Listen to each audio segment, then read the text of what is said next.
There is a select type of human that strives to seek out an elevated existence. They boldly orchestrate their lifestyles around opportunity, experiences, and connections.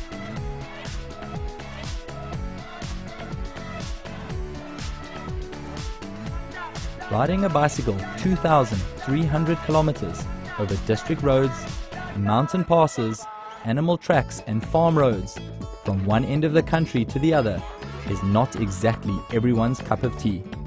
But for these adventurers, this is what they live for, an opportunity to explore.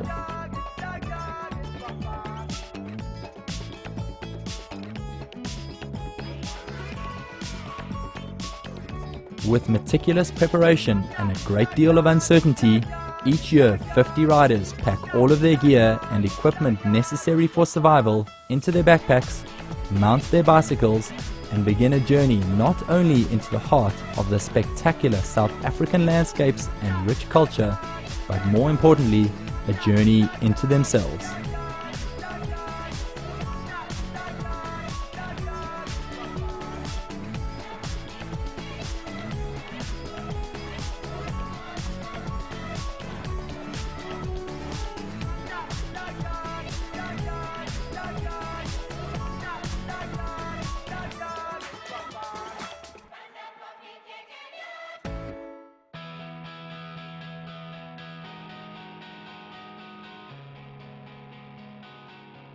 Each journey, no matter how long, must start with a single step forward.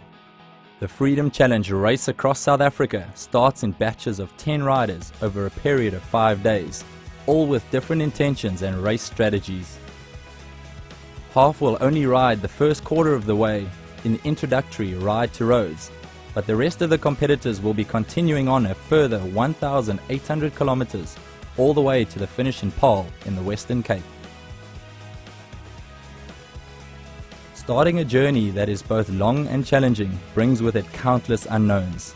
Unknowns that can cripple the mind, often leaving participants overwhelmed.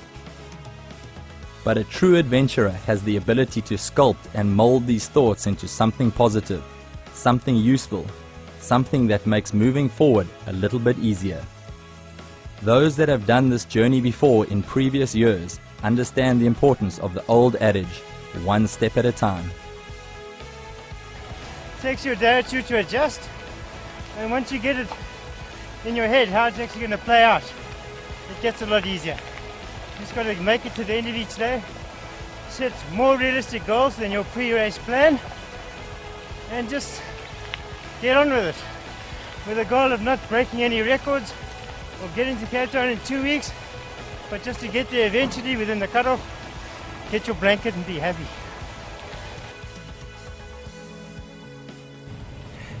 Initial packing, question marks about have I got everything or do I want to get rid of stuff is still ringing in my head as my back enters its first phase of pain and I realize my pain-killing tablets are still 100 kilometers away. So we're in wake-up call mode. But it's going to be a big day.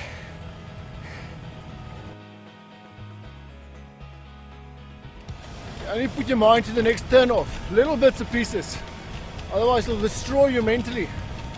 So we got short-term memories, we can't remember that far away, which is good for us. You will fail miserably if you think about tomorrow. So we think about the next sachet of Pronitro we're going to suck on.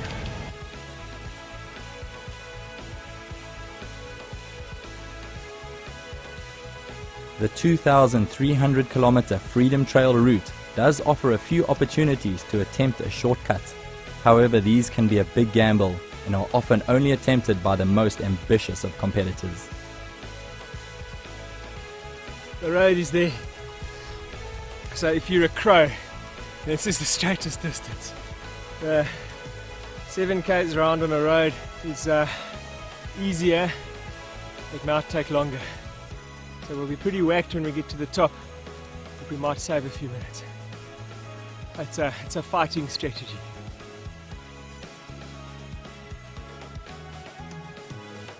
It's one of those decisions, if you don't make it, you're never going to know whether it's going to work or not. So, you just got to try it out. Sometimes it works, sometimes it doesn't. Sometimes when it works fantastically. When it doesn't work, it works horribly wrong. So, the lows and the highs, that's why we're doing it.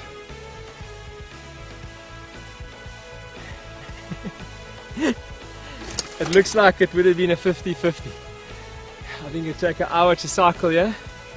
It's taken us an hour to walk here. But we get the tough guy prize.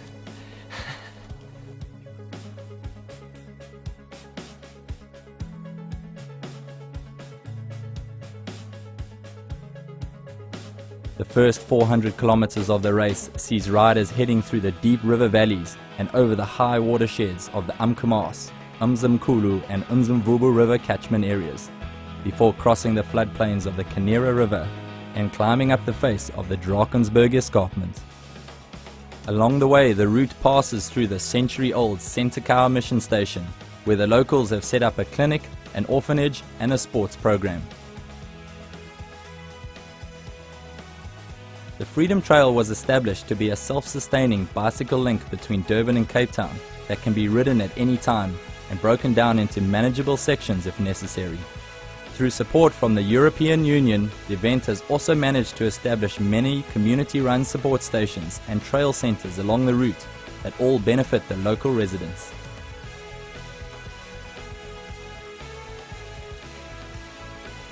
For many, the attraction of the Freedom Challenge is the self-sufficient nature of the journey. Food and accommodation is provided at each of the 26 support stations along the way, but besides this, there are no seconding crews allowed on the route, and riders must carry all of their own equipment and clothing. In addition, riders must navigate their way using the various 1 in 50,000 maps and a written route narrative. Fence runs along your left. Yeah, look up there.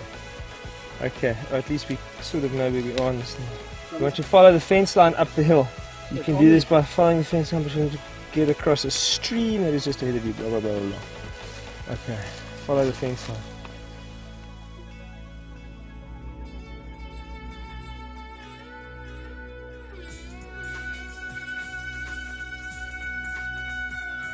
This is an amazing route. Really what's special about this mountain bike race compared to the rest, there's no markers, and you literally got your map, you've got your compass, and you've got to find your own way. There's no one to go help you out, to refuel you. You've got to make your own plan, you've got to carry your own food. If you get lost, you're out there on your own. As you can see, we're using topographical maps, 1 in 50,000. All we've got really to work off is a couple of contour lines, a couple of villages, and a whole lot of little foot tracks, hopefully a little path every now and then. Our strategy for the next 3 days is just not to get lost. Our aim has been to try and make it before sunset every day. It hasn't worked, we haven't done it yet, but we've made it in before it got really dark. So we're hoping tonight or this afternoon we can finish in the sunlight. So today is our day.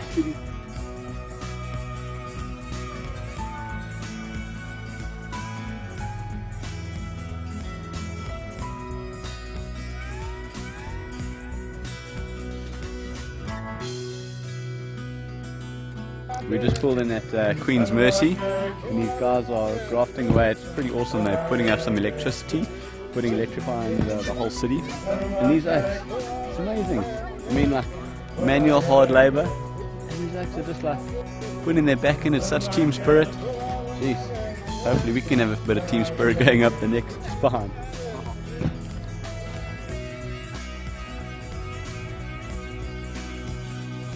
Best shop in the area.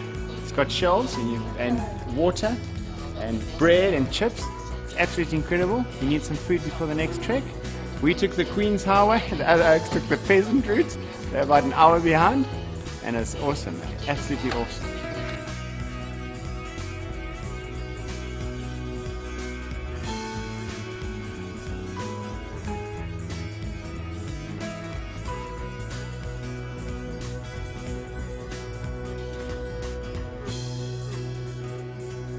Just a few days into the race, riders soon learn the importance of race management. It is entirely at their discretion when to rest, when to eat, how long to ride each day, and how hard to push. All of these factors must be carefully considered if they intend making it to the finish in good spirits, injury-free, and with bicycle intact.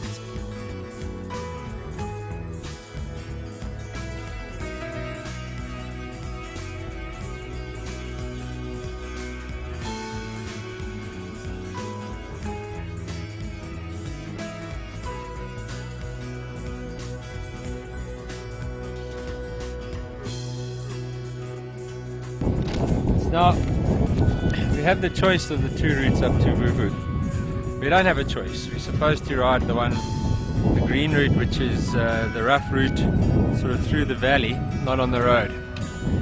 But because of the time of day now, I think that to go and Bundu Bash up the hill, through the valley, over the river, etc. is just maybe not sensible. As a general rule, keep right. Do not turn up the valleys that head off to the left. These valleys go off 3, 4, 5 kilometers. You will need to crisscross the river as you go. You want to be keeping the higher ridge on your right and be heading almost due west up the valley.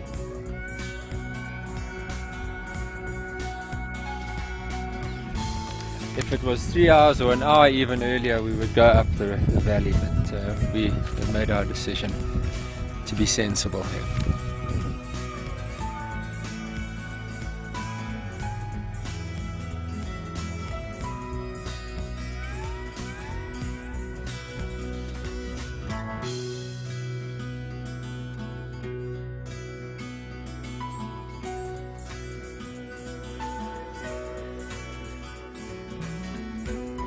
No matter how difficult your day is, there is always the certainty of a good meal and a warm bed that draws you on.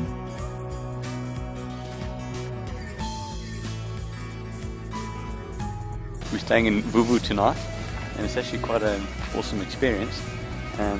Instead of staying over in a lodge, we're staying with the locals.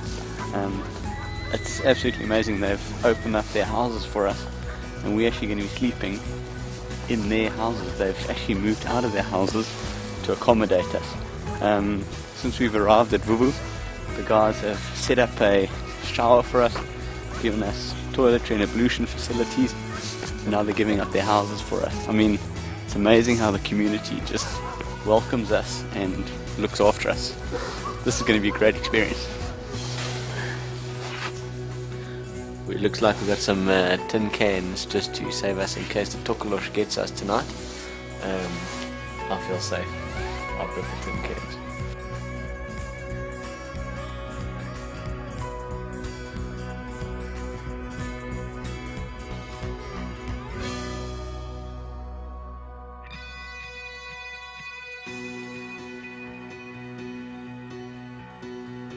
With heavy sleet, snow and driving winds having already been experienced by some competitors in the race, being prepared for any eventuality is critical to the rider's safety and survival. When things don't go according to plan, it is important to not only have the right gear to protect you from the elements, but also the right attitude to persevere through. You can't underestimate this race. This race is hard. Man.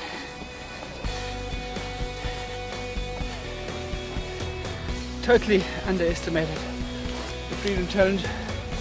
When you're sitting in your study looking at pictures on the internet, it looks amazing and romantic, and it's all those things that you need to do some serious training and mental strengthening to do this. But having said all that, I've had some of the most amazing times ever. Seen the most unbelievable scenery. Would not have missed it for the world.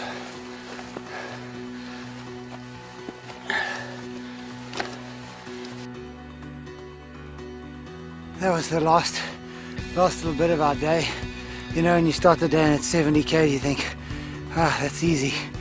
But 70 k's on the Freedom Challenge, a whole different ball game. It's like doing the whole of the Cape Epic in one day. just the amount of altitude climb and drop and the bushwhacking. We've been following a river on no path for about 5 k's, and then to top it all off, right at the end we got a 300-meter climb from the river valley carrying our bikes. So, hell of a day all in all. And then tomorrow we've got something similar all the way to Rhodes. It's exciting.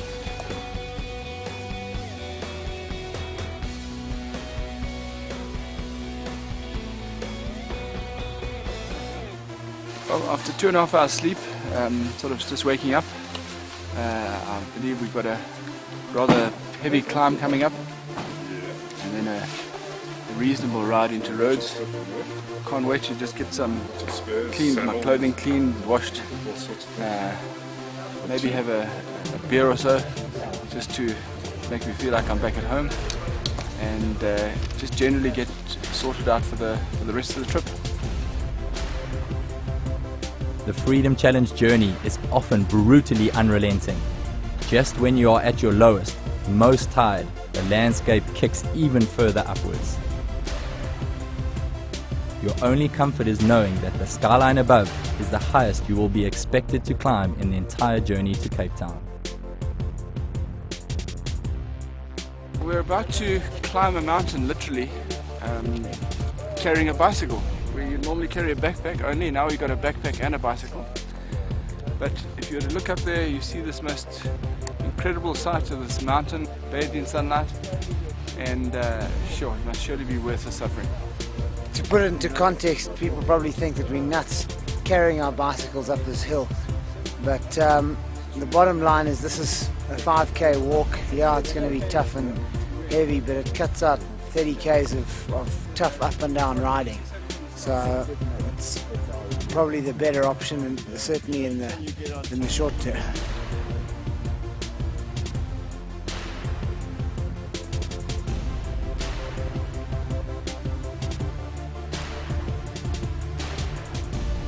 Having carried their bikes for close on 3 hours up the infamous Lahanas Pass, riders reach a real defining point in the race.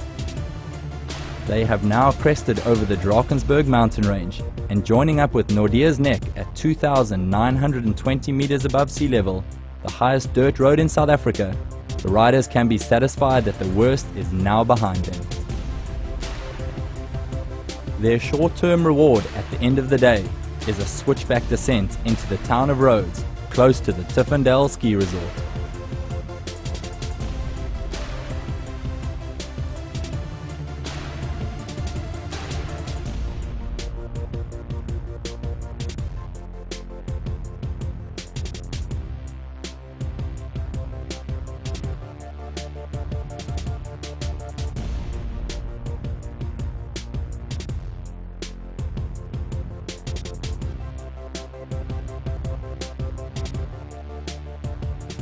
Once over the Drakensberg basalts, the route connects from valley to valley via a series of short portages or mountain passes, through red grasslands and yellow sandstone cliffs, before entering into the historic Moordenaars and the Stormberg battle site around Maltino.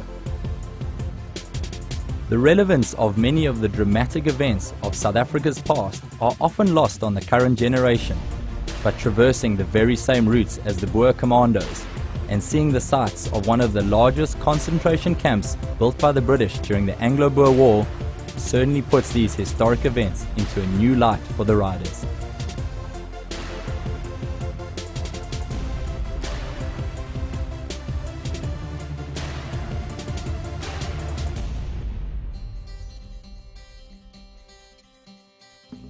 There are many facets that make the Freedom Challenge an extraordinary experience. It's not only the beauty and the reward of experiencing the country's deepest valleys, highest mountain passes and wide open vistas, but also interacting with the various people across the country, where genuine hospitality is as deeply ingrained in their culture as Boerewors and Biltong.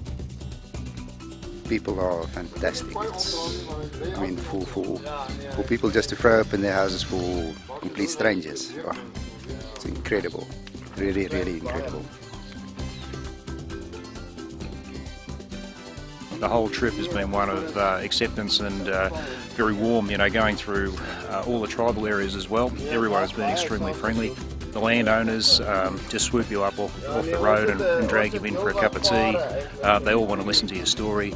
It's very easy for you to grind down. We've lost half an hour just being here today, but it's such a nice day. Why wouldn't you be here? It just means that we'll be getting a bit later at the other end. So we're not riding for sheep stations, and we're enjoying the journey.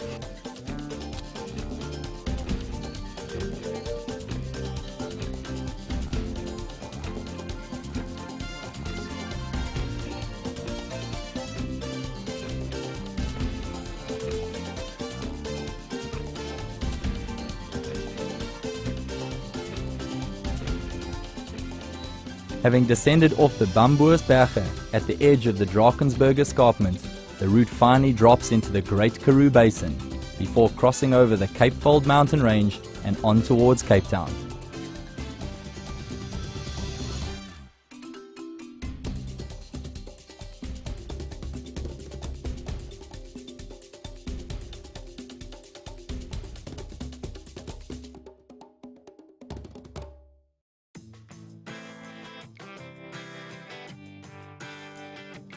Instead of being a simple tour of the most direct district roads to Cape Town, the route is devised to seek out unique historic passages, often crossing over from one farm valley to the next. These short portaging sections often retrace the steps of past local farming communities. With the expansion of the road network, these paths have become dormant and overgrown, only to be rediscovered and reopened by the Freedom Challenge. Yeah, it's pretty tough coming down. It's very loose underfoot. The wrist body and damage to equipment, I don't think we'd want to risk trying to ride it, because you've got so much weight up top here, it makes them really unstable. But so we'll just take it easy coming down and try and make up a bit of time later on when the road's a bit more suitable, and pump up the kilometres a bit. But yeah, it's pretty rugged country up here. Reminds me a lot of Australia. It's all the escarpments and the low scrub. It's very similar. But yeah, it's beautiful. It goes for miles. Picked up some sort of stomach bug, so I'm not feeling 100% today. But this is the part I find hard, the carrying of the bike. The cycling's hard enough, but having to carry the weight makes it worse. But now we'll get there, nice and slow. Some of the areas is lekker, you can ride it. Some of the areas not so lekker. Hard on the knees, hard on the ankles, but it's okay. It's nice area, lovely area. Love it. I can't believe it's a Karoo. I mean, you think the Karoo is arid, desert. This is not the Karoo.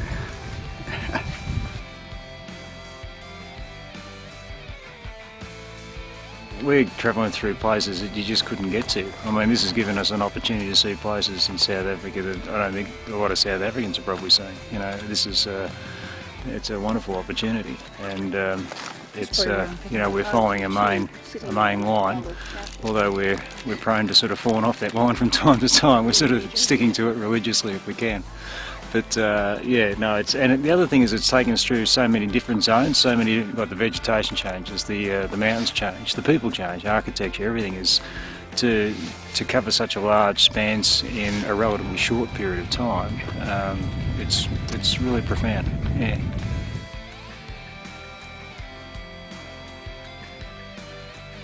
South Africa has a rich history of explorers, from the men, women and children of the Great Trek, to journeymen like Dutchman Robert Gordon in the 1700s and the Englishman William Burchell, who explored the interior of South Africa in the early 1800s.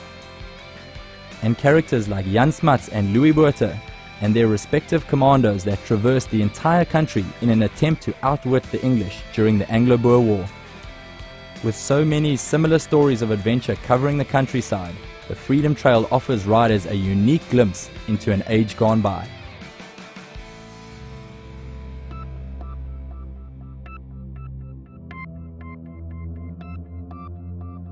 Each rider on the Freedom Challenge has their own reasons for signing up. Some thrive on the camaraderie of like-minded people as they pass through the changing landscapes, having someone to share stories with, someone to keep you motivated through the highs and lows, and ultimately someone to share the memory of this intense journey with. Others value the time out on the road alone, an opportunity to spend time inside your own head, organize your thoughts, and reset your moral compass. Yeah, first real blunder of Freedom Challenge.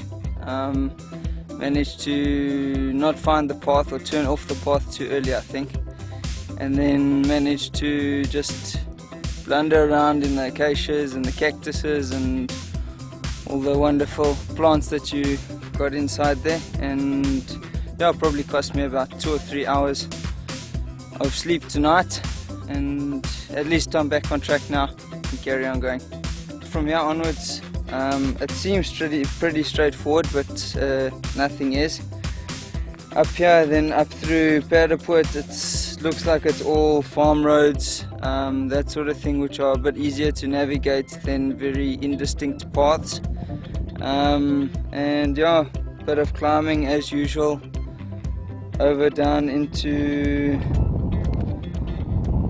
where we're going tonight, Bucklands, and then from there hopefully onwards to Cambria to Willamore, and then we'll take it from there.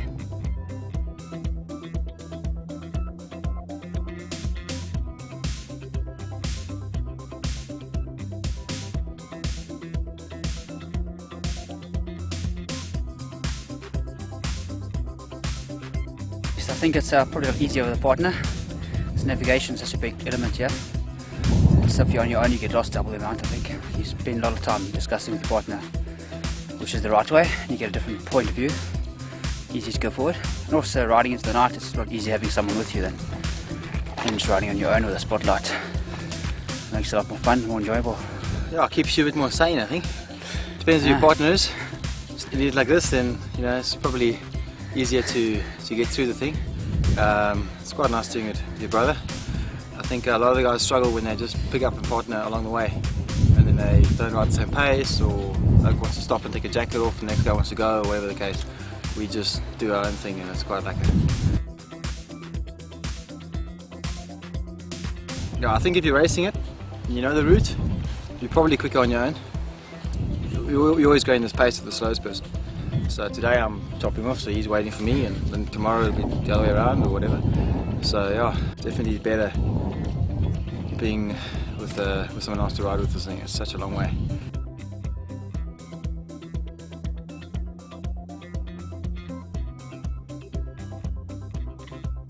The Baviaans Kloof is awesome. We get to ride our bikes the whole way. Usually we're carrying our bikes, and it's such a nice, nice morning, a nice warm wind and amazing mountains, nice scenery, lots of climbing, and it's what you enjoy. So that's a great part of the world.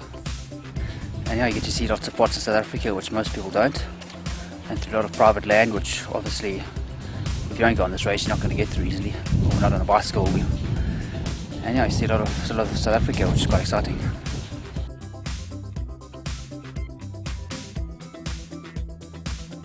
The 500,000 hectare Baviaans Kloof Mega Reserve is a truly spectacular place, with riders getting a great vantage point over the area from Combrings Pass, constructed by South Africa's most famous road engineer, Thomas Bain, in the late 1800s.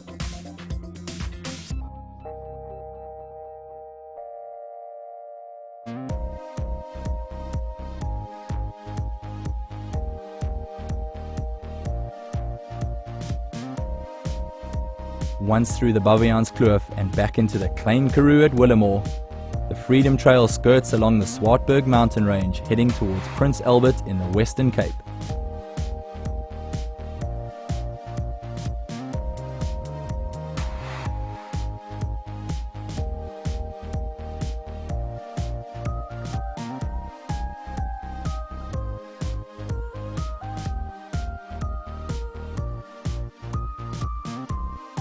By now the riders are well into their race rhythm, riding comfortably in excess of 130 kilometers a day.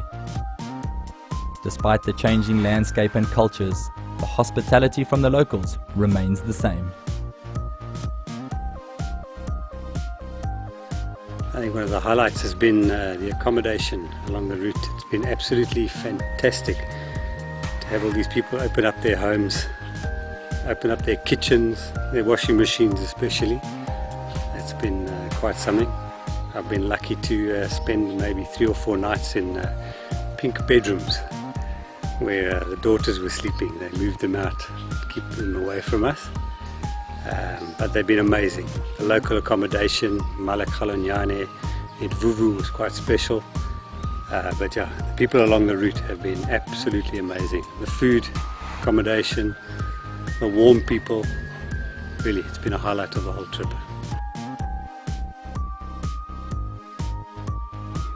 For us as riders, it's easy to think that you can just walk in a house and get your stuff and make yourself at home, but I reckon for people accommodating you, it must be a bigger shock, because this guy walks in here, he's tired, all he wants is food. He's gets his bike, he wants to get showered, clothes cleaned up, get to bed and sleep. Whereas I reckon most of these people, they are so hospitable towards cyclists that they basically said, there's the kitchen, there's everything, just go and help yourself to anything you need. If you want something done, ask us anytime, don't worry about it. It's amazing. From Prince Albert, the route snakes its way upwards along the 27-kilometer Swartberg Pass, Thomas Bain's last engineering masterpiece. With spectacular contorted rocks made all the more vivid by the coloration of the surrounding quartzite, riders all seem to ascend the pass with relative ease, having by this stage acquired a level of fitness only achievable by spending 2 solid weeks on a bike.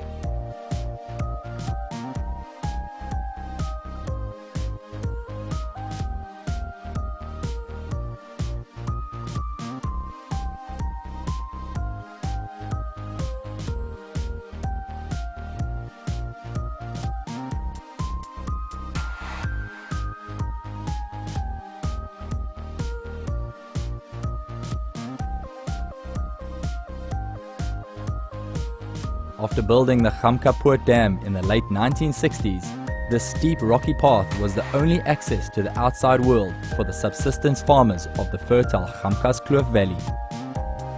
Riders now have to retrace the donkey path route that the farmers use to transport their fruit and other homemade goods to sell at the local market in nearby Laingsburg. Now 1,700 kilometers into the race, and riders have become well accustomed to carrying their bikes on their backs over loose terrain. Making use of these short portages allows the route to connect various valleys and farm roads, taking riders to some truly inspiring places. Eventually ended up coming up to Lear. It's just, again, another experience. Any person to encounter. Having to carry a bike in an awkward position up there wasn't quite fun. So yeah, and we're off to Rupos now. Hopefully there by 4 or 5 o'clock. Gotta get a shower and then off tomorrow to, I think, Montague.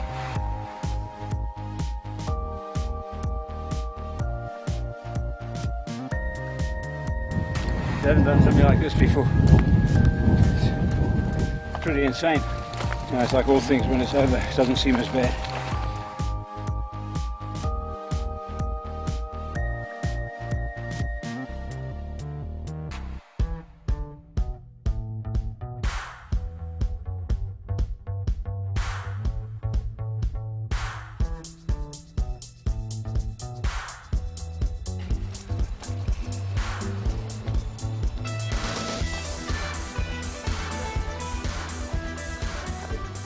Having descended the Oberg Pass into Montague, the dry Karoo scrub gives way to the winelands in the Breda River Valley, and for the first time since Pietermaritzburg, riders have to deal with traffic and the buzz of a thriving modern town. As overwhelming as it can be to readjust, it does offer riders the first real indication that they are nearing the finish in Paarl.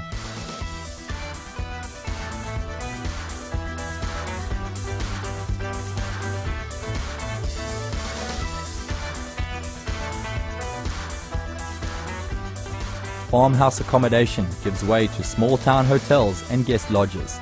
As riders pass through McGregor, before picking up an old Oxwagon route that runs on the northern side of the Riviersonderend Mountains.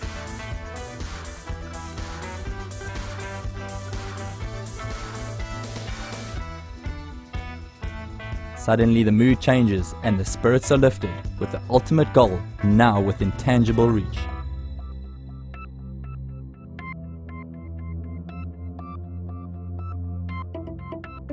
Having traversed over 2,200 kilometers of harsh South African countryside over the previous 3 weeks or so, the riders are now physically and mentally prepared to take on the final challenge on their journey.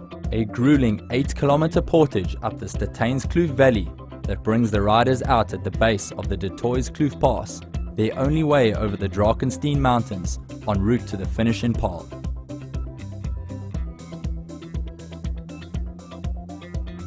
Yeah, I think we're prepared. We're a bit nervous, but we're prepared. We're looking forward to the end. A bit nervous. Yeah, just pretty stuffed after the last 3 weeks of riding. Almost dark to dark every day, so gonna have a lack of sleep in tomorrow hopefully. Now it's a real racer.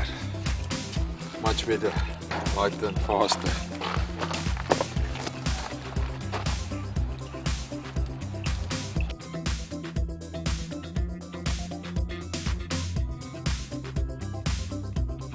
Conquering Steynskloof not only draws on the virtues of perseverance and determination, but also on the often forgotten virtue of humility. Riders arrive at the start of Steynskloof feeling indestructible, occasionally even a little arrogant, but having to carry your bike for close on 5 hours slows the pace, allowing you time to reflect on the journey, and also to drive home the notion that Mother Nature and the greater forces of the world will always be stronger than we can ever hope to be. Understanding how we fit into the great scheme of things is a precious gift not often received by idle men and women.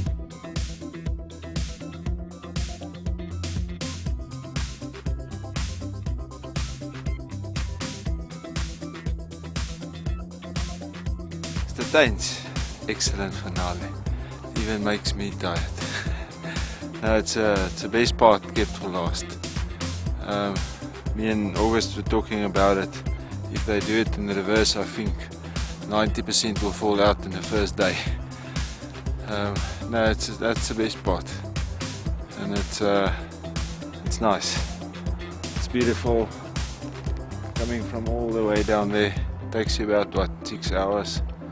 Tiring, and now you've got the very bad tar road back home.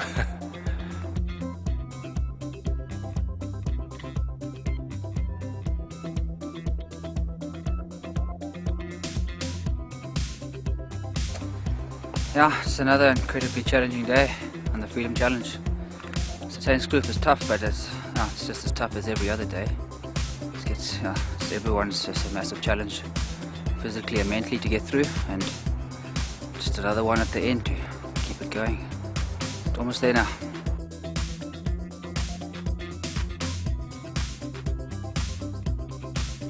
I think Steynskloof forces you to slow down at the end, and then you think about the whole race. So from that side it's good. I think it's really good that there's a path through there, because now everyone will go the same way and they won't be thrashing through the proteas and destroying the vegetation. So I think it's good that there's a path. Maybe they should keep it that way. But it's a beautiful valley, so it's quite reflective when you go through. Take time and think about where you've been in the last 2 or 3 weeks. And you start to go through all the different days and what you did when, and the weather you had here and this and that. So it forces you to just to reflect back on the hard event. Well, I think this event has definitely been the toughest thing I've ever done in my life by a long shot, and Steyns is like the meat end of that. So yeah, just happy to be at the top. It was a hell of a long walk, very steep this section. Nice that they cut a bit of a fire break, makes it a little easier, but it's still pretty rough going. Yeah, I think a couple of weeks ago I would never have thought I would be carrying a bike over mountains like these, but now it just seems to be the norm. So it really sets a new limit on what you can do, I suppose.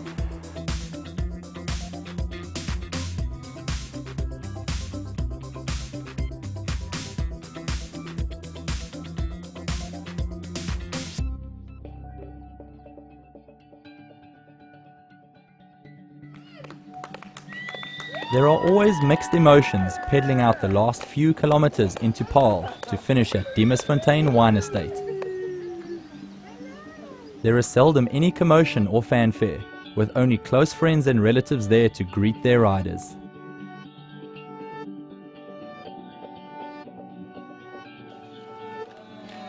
It is often a time of introspective thought as riders struggle to comprehend what they have just accomplished, and are fully aware that they can never begin to adequately explain to spectators what they have just endured. A simple embrace and a half smile, whilst knowing in the back of your mind that your life will never be the same again. It's nice to know that you don't have to get up early tomorrow, but it's not an anticlimax. You've kind of been expecting this the whole day, and you don't expect a big fanfare or anything. I'm actually quite surprised to see some family members here, so it's sort of a personal thing. You've come a long way. Most of the time you ride on your own, so it's actually nice to see just a few faces at the finish and not a whole big deal about finishing. But there's a sense of relief as well, because I mean the days are hard, but it's more about relief of not having to get up early in the morning. You can just sleep late and enjoy it and let it sink in. It takes a while to sink in, because it's a big event, big thing.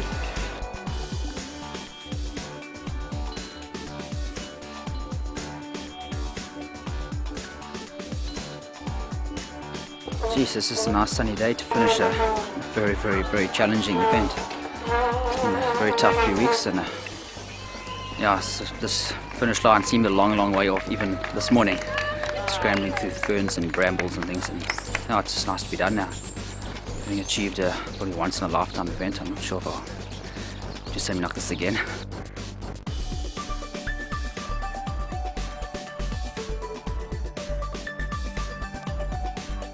Beforehand I thought, 100 odd something kilometers a day, that's easy. But over the terrain that you go, and the portaging and the rivers and the mountains and the sand and the wind, and it's just so much harder than I thought it was going to be. So to have done it, and to still standing up and breathing and alive, and I could probably still ride another 20 k's or whatever, maybe not 20, but maybe 1 or 2. But yeah, to be healthy afterwards and just having done all that is just amazing. So I think just to sort of pushes one's limits out. You can do anything now. That mountain there, I can walk over this afternoon if I wanted to, with my bike and a backpack, no problem.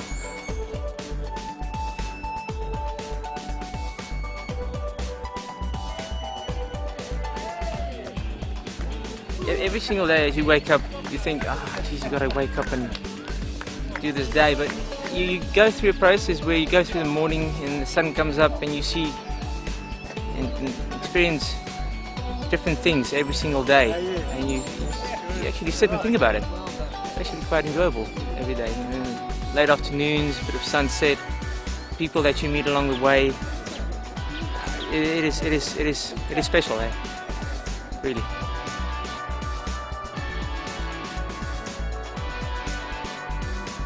Very, very emotional coming to the race. To see so many people waiting here to come and say hello, it's been fantastic. But today was tough. Today was very, very, very tough. That Statain's Kloof was a real bugger. It really, really was. Very, very difficult. At one stage, after the Shackleton, it just grabbed hold of us. It held us in some riverbed somewhere and just wouldn't let us go. And then managed to climb up out the top, ride to Toys Kloof, and then come in here just to see everyone. It's just been awesome. Really, yeah, a nice relief to be here. Very, very lekker.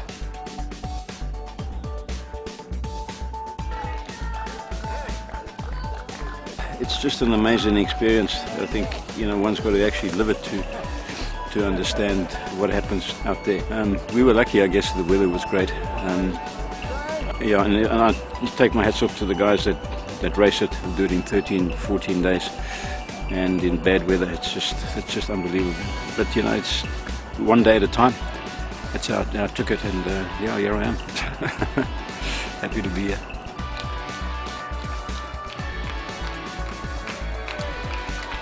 Each person that has completed the Freedom Challenge will acknowledge a change in their outlook, their personality, and their resolve in life. And it is this change that makes it so fitting that each rider to cover the full distance from Pietermaritzburg to Paarl is presented with a traditional Basotho initiation blanket, having completed their own modern-day rite of passage.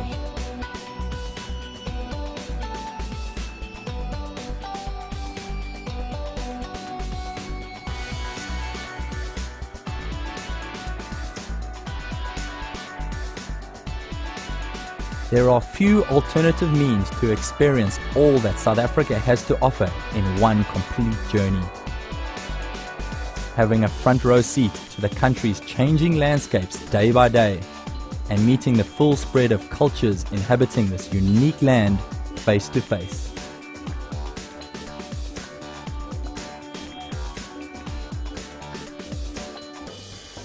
Sharing once-in-a-lifetime experiences with like-minded people, as well as spending time alone out on the road, searching every corner of your soul.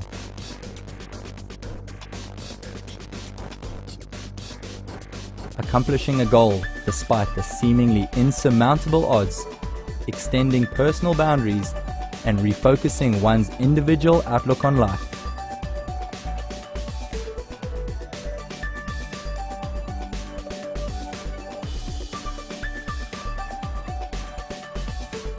From century-old Trappist monk monasteries in the foothills of the Malutis, exploring countless reserves, wetlands and mountain ranges, Anglo-Boer War battle sites and historic wagon trails. All of this coupled with the Herculean physical achievement, and there is little doubt that the Freedom Challenge race across South Africa truly is the soul of mountain biking.